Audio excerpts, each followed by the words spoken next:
बुंदेलखंड की शान बाय गिरीश कुमार के यूट्यूब चैनल में आज हम आपको खजुराहो में काफ़ी प्राचीन रचनाओं के रचयिता जो हमारे बीच में नहीं है श्री लक्ष्मी प्रसाद गुप्ता, उनके पुत्र श्री विश्वास गुप्ता द्वारा आपको कुछ रचनाओं के माध्यम से उनकी रचनाओं को प्रकाशित किया जाएगा। चलिए चलते हैं उनके पास।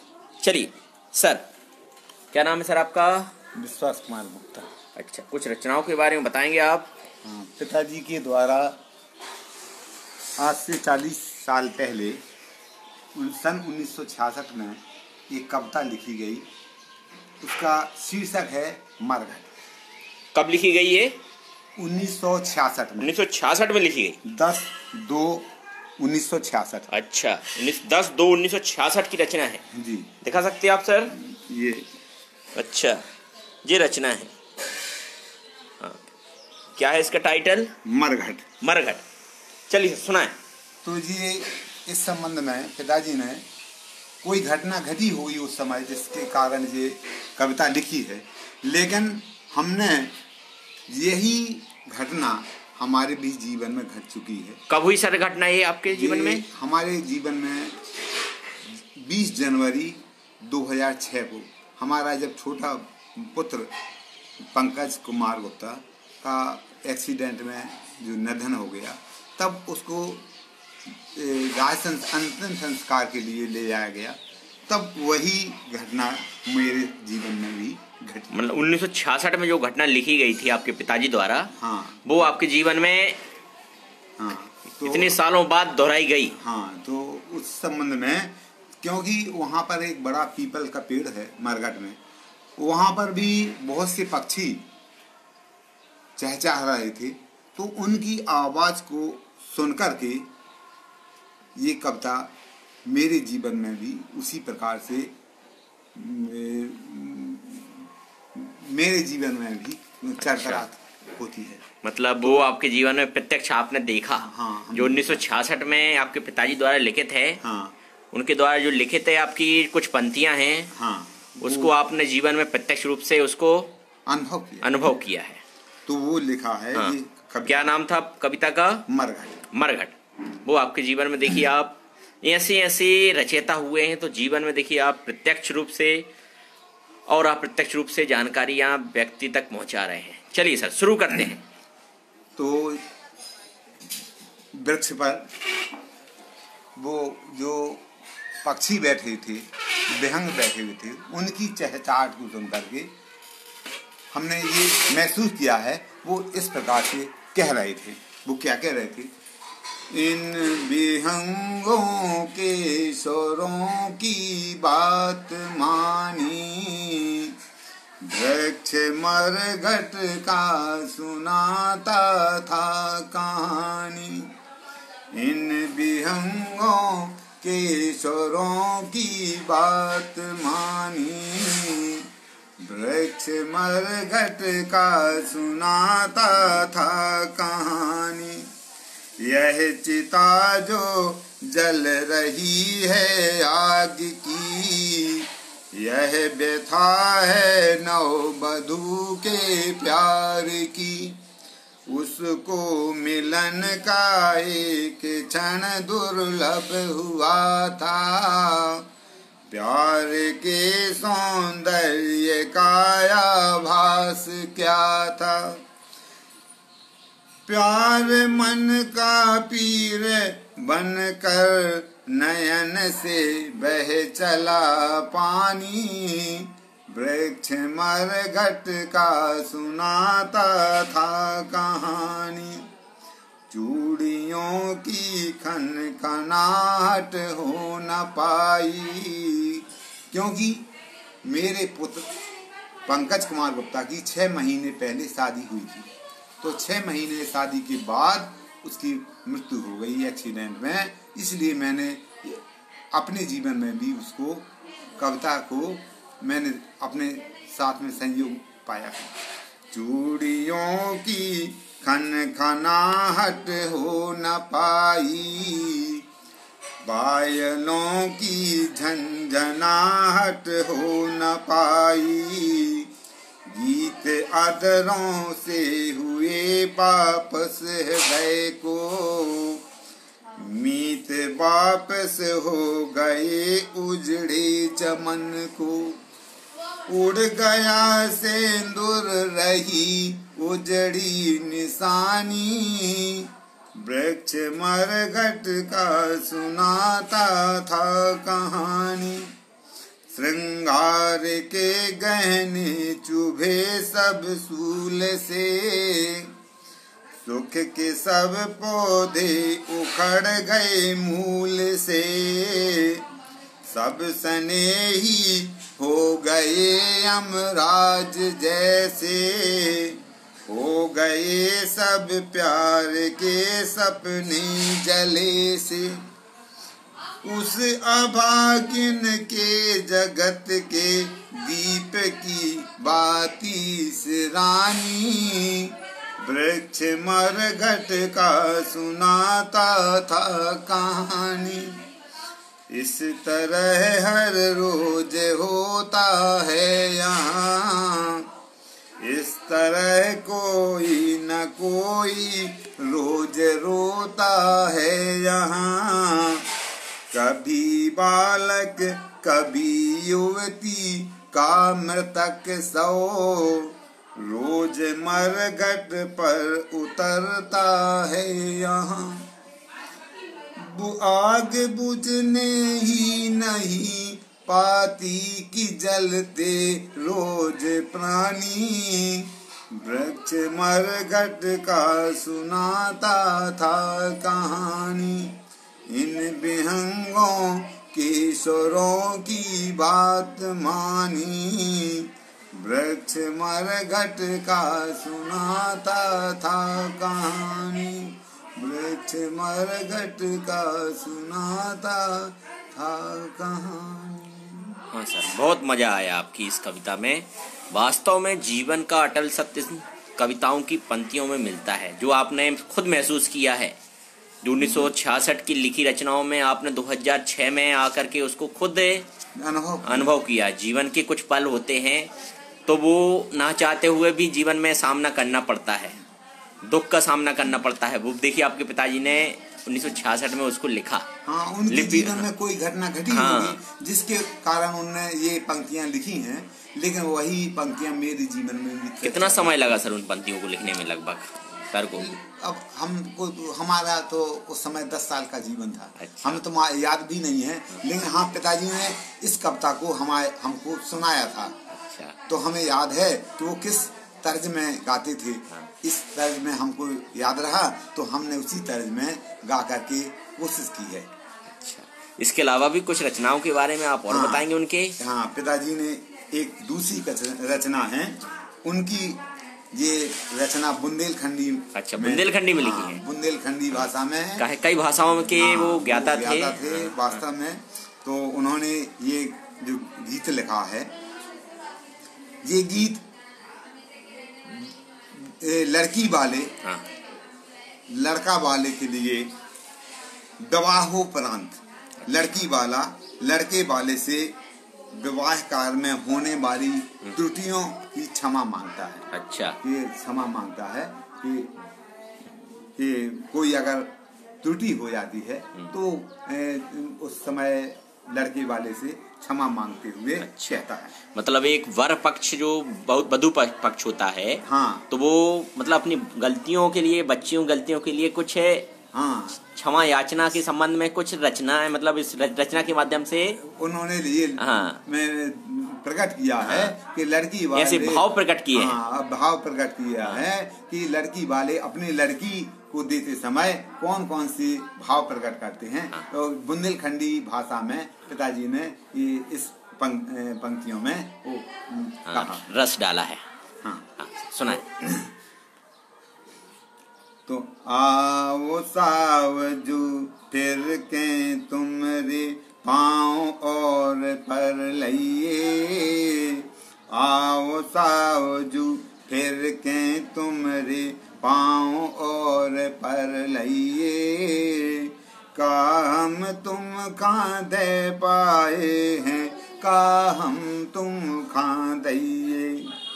कछु न स्वागत कर पाए हम, ना भई खातिरदारी। कछु न स्वागत कर पाए हम, ना भई खातिरदारी। तनक सुधर के बैठ न पाए, ना भई पान सुपारी। तो करियो क्षमा गलतियां सबकी, उन पे ध्यान न दइयो। जैसो जी है अब दिनन में, ऐसे ही राखें रहियो। तो चिंताए के बसी है मन में, शोभा तुमसे काने। चिंताए के बसी है मन में, शोभा तुमसे काने।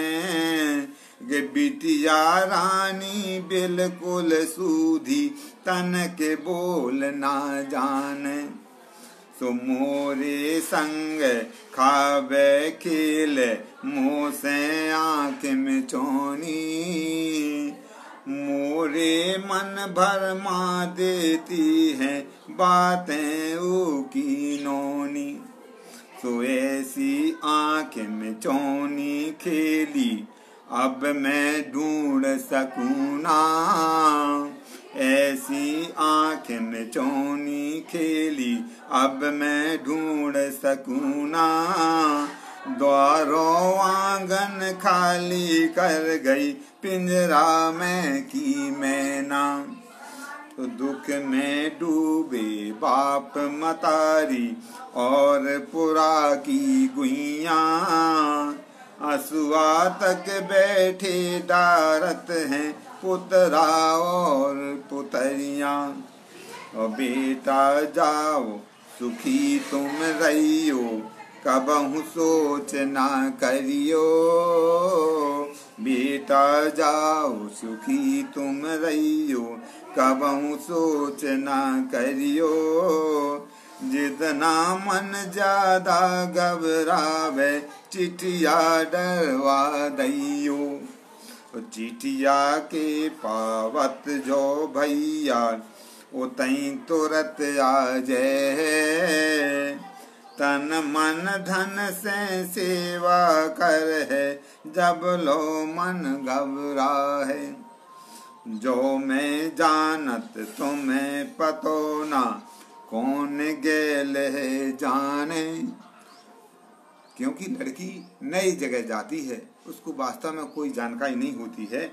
जो मैं जानत तुम्हें पतो ना, कौन गेल है जाने। कैसो गांव मोहल्ला, कैसो कैसी घर में राने। तो सास ससुर मालिक नंदन को, तुम्हें न पतो स्वभाव। आदत चाल चलन है कैसी, कैसो है बतकाओ। तो के लेकिन चिंता कछु करो ना, चीज मिली मन चाही।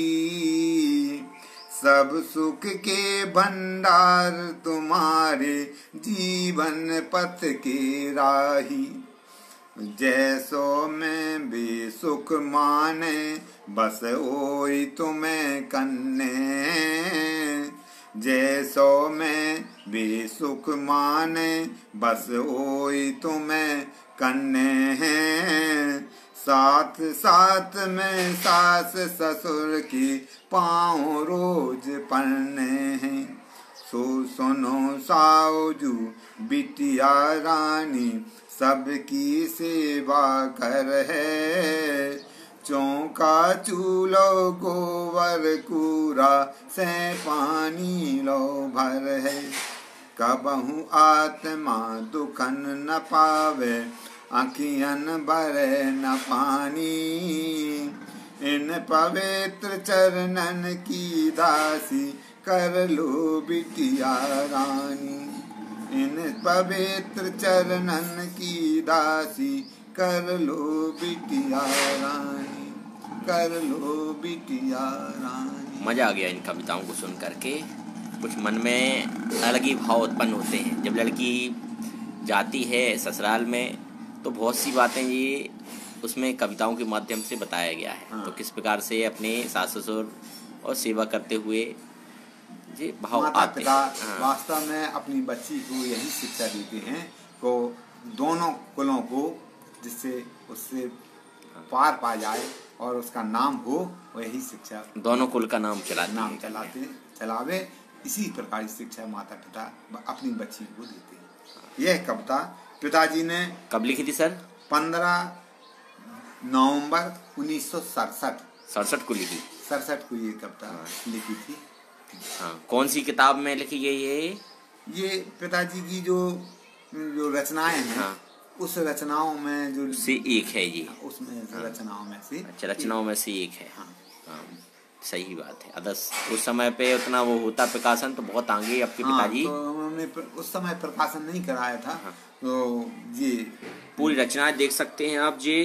पूरा जी आपने पूरा जीवन उनकी रचनाओं में गया है। हाँ। वो एक पेशे से टीचर थे। उनका पूरा जीवन देखिए आप, रचनाओं देखिए आप, हर प्रकार की रचनाएं बिल्कुल तो उन्होंने अपना साकार की है। हाँ। तो आप देख सकते हैं।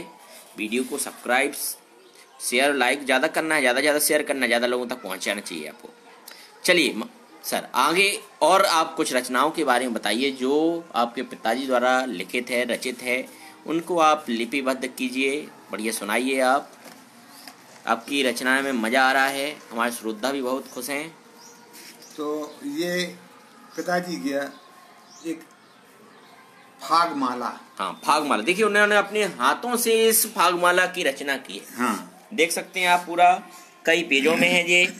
108 हाँ। जितनी ये माला होती हैं उसको पिरोया गया है। एक एक माला में देखिए आपको ये मिलेगी। हाँ। तो उन्होंने ये निवेदन किया है। सबसे पहले उन्होंने निवेदन किया। हाँ।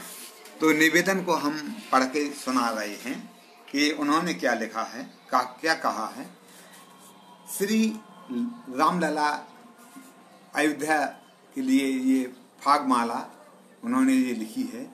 तो उन्होंने कहा है कि श्री रामलला जी पावन श्री चरणों में 108 रूपी अश्रु मोतियों की प्रेम, दीनता और अपने हृदय की वेदना माला समर्पित करता हुआ प्रार्थना करता हूँ कि हे नाथ, पाप कर्मों का फल किसी और तरह से जैसा आप चाहें दे देवें, किंतु अब मृत्यु के बाद जन्म ना दें।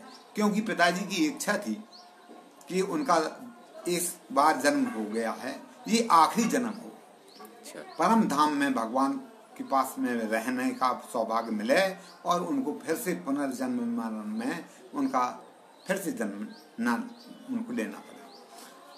तो लिखते हैं कि हे नाथ, पाप कर्मों का फल किसी और तरह से जैसे आप चाहें दे देवें, किंतु अब मृत्यु के बाद जन्म ना दें। जन्म मृत्यु के चक्कर में अनेक शरीर धारण कर नाना प्रकार के दुख भोग कर मैं बहुत थक गया हूँ। वेद, पुराण और संतों ने आपके शील, संकोच और कोमल स्वभाव का मुझे सहारा दिया है, जिसके बल पर मैं अपने दुख दर्द को दीनता की अंजलि में भरकर आपके दरबार में अपनी फागमाला विनय पत्र का शेरवार्पित करता हूँ और अपने इस शरीर की मृत्यु आपकी पावनपुरी श्री अयोध्या जी में चाहता हूँ। मृत्यु के समय आपकी छवि मेरे ध्यान में, मन में और विचारों में समा जाए और आपसे मिलने की छटपटाहट में मेरे प्राण इस शरीर को छोड़ें। हे नाथ, सचमुच में इस संसार में आपको छोड़कर और मेरी पीड़ा को सुनने वाला नहीं है।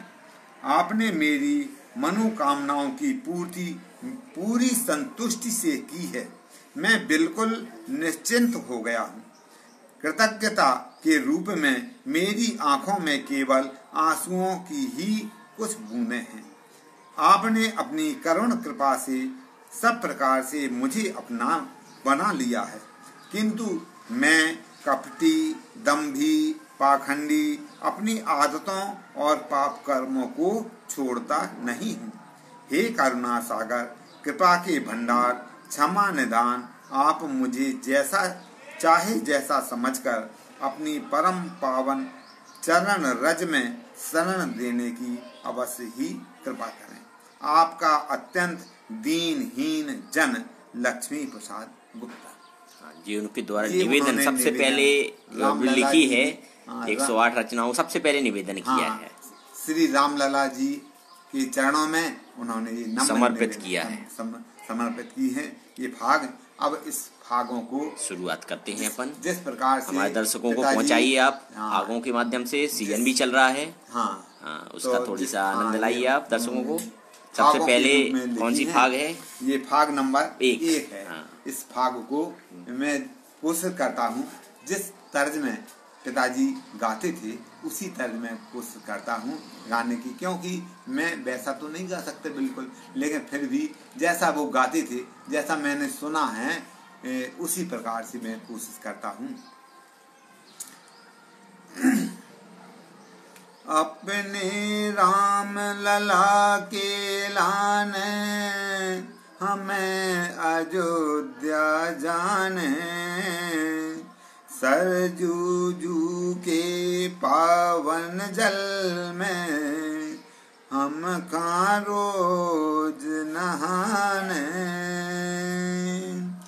अपने दुख दर्द की बातें उनसे जाके काने, अपना कबहू भेजियो जग में फिर तन पाऊं पिराने। जी एक भाग हो गई। अच्छा, अब ये दूसरी भाग जो पिताजी ने लिखी है उसी क्रम में मैं दूसरी भाग को भी आप लोगों दर्शकों के सामने सुनाता हूँ। अपने राम लला के जय भी मन की बातें कह भी, बट तन भोग गिरे धरनी पे उठा उठा के खेबी, सांझ सवेरी चरणामृत संग तुलसी दलहा खेबी, अपने राम लला के द्वारे तान पिछोरा श्रेबी। ये पिताजी ने दूसरी भाग जो लिखी है उसी क्रम में अब मैं तीसरी भाग आप दर्शकों को सामने प्रस्तुत कर रहा हूँ। मन में जी सोचत रहिए कब अयोध्या जाइए, कब कनक मंदिर के अंदर अपनी अर्जी दइए, पतित पावनी पावन रजकन कब शीस धर लइए, सरजू जू के पावन तट पे अपनी चिता जरइए। उनकी कामना रहती थी कि हमारा शरीर अयोध्या जी में ही छूटे और हमारी चिता सरजू जी के तट पर ही बने, लेकिन ऐसा संभव नहीं हो पाया, लेकिन उनकी इच्छा थी इस प्रकार से। अब ये भाग नंबर उसी क्रम में 4 भाग नंबर है। जितना हमें इतने से जाने राम लला से काने, ऐसो नाच नचाओ तुमने नंग नंग पाँव पिराने, घर बैठे लाग रहे ना इतने अधिक नसाने,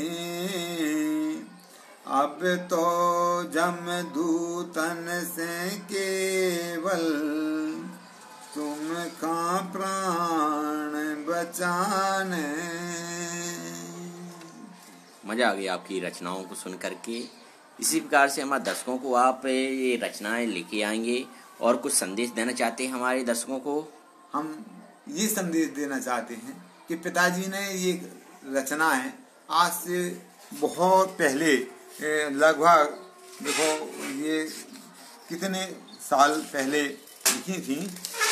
1960 से लेके देखिए अभी आपकी रचनाएं देखिए, आप इतने सालों के बाद भी आप सजे हुए हो उसको। हाँ, इसी प्रकार से आप दर्शकों को लेते आइए आप रचनाओं को, जिससे पूरे भारत में उनकी रचनाएं जा सकें, क्योंकि इतनी अच्छी रचनाएं बहुत ही कम मिलती हैं। हाँ, क्योंकि रचनाएं में देखिए आप बहुत बड़ा सार होता है, कम शब्दों में बहुत सी चीज़ें कही गई हैं। हाँ, तो ये विनय पत्रिका, जैसे ये तुलसीदास जी ने विनय पत्रिका लिखी है, अपनी विनय भगवान राम जी से की है। इसी प्रकार से पिताजी ने श्री रामलला जी से और अपनी विनय फागों के रूप में की है। तो जो आगे की फागें होंगी उनमें भी बहुत सा विनय जो भगवान से किया है। उन्होंने जो उनके मन के उद्गार हैं उनको फागों में संजोया है। और समय आने पर हम आपको नियमित रूप से इनको सुनाते रहेंगे और आशा है हमारे दर्शक श्रोता भाई बहन इनको इसका आनंद जरूर लेंगे। जो भगवान के रसिक भक्त जन होंगे वो जरूर इसका लाभ लेंगे और इनको गा करके सुन करके बड़े प्रेम से भगवान के ध्यान में मग्न हो जाए। देखिए आप, ये रहे गुप्ता जी, जिनका नाम है विश्वास गुप्ता। इनके पिताजी जो इनकी रचनाएं हैं पूरी, इनका आनंद लीजिए आप। वीडियो को सबसे ज़्यादा शेयर करना है, लाइक करना है, उससे भारत में और विदेश में भी पूरे बुंदेलखंड की छवि को पहुंचना चाहिए। तो वीडियो को सब्सक्राइब कर लें, लाइक कर लें और शेयर कर लें। ज़्यादा से ज़्यादा इन रचनाओं को पहुंचाना है। अपना बुंदेलखंडी रचनाएं हैं, अपनी घर की रचनाएं हैं, तो ज़्यादा से ज़्यादा शेयर करें और लाइक करें और ज़्यादा से ज़्यादा कमेंट करते हैं। अपने बॉक्स में आप जरूर लिखिए आप। तो जी देखिए रचनाएं हैं, इसी का समापन करते हैं। आगे भी इसी प्रकार की रचनाएं आपके सामने लेके आएंगे। नमस्कार दोस्तों।